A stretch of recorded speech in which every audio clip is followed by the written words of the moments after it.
Quelles sont les réformes pour les élections à venir en RDC?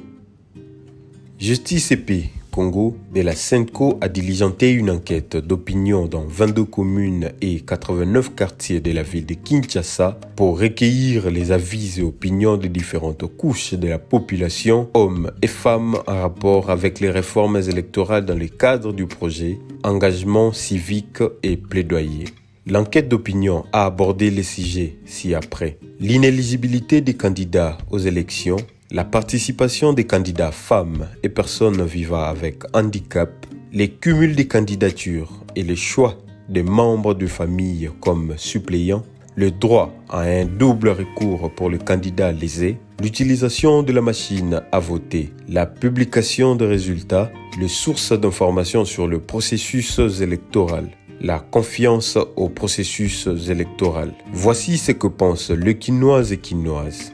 S'agissant de l'inéligibilité des candidats condamnés pour des infractions de viol, exploitation illégale des ressources naturelles, détournement des deniers publics, assassinat, torture ou banqueroute, 52% des répondants pensent que cette inéligibilité devrait être à vie.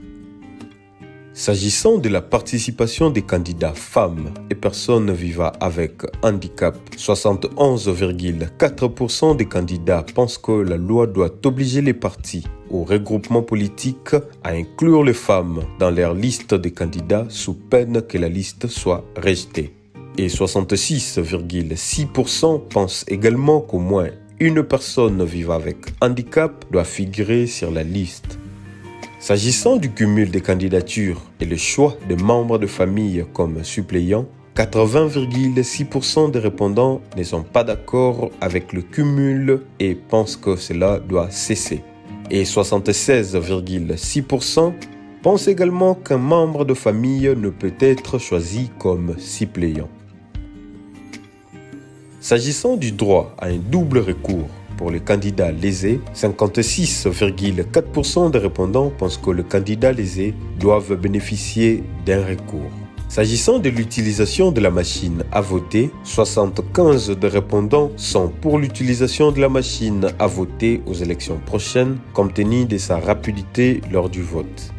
S'agissant de la publication des résultats, 75,6% des répondants sont favorables pour la publication des résultats bureau de vote par bureau de vote. S'agissant de sources d'informations sur le processus électoral, 69,8% pour la télé, 52,6% pour les réseaux sociaux, ainsi que 49,8% pour la radio viennent en tête comme source d'informations électorales préférées des répondants. S'agissant de la confiance au processus électoral, 74,4% des répondants disent qu'ils iront voter aux prochaines élections.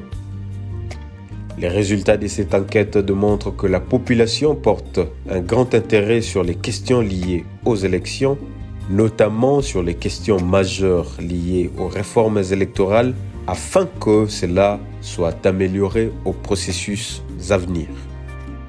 Ces programmes produits par Justice et Paix Congo dans le cadre du consortium État Libiso Paix avec le soutien de l'UKID et du Centre Carter.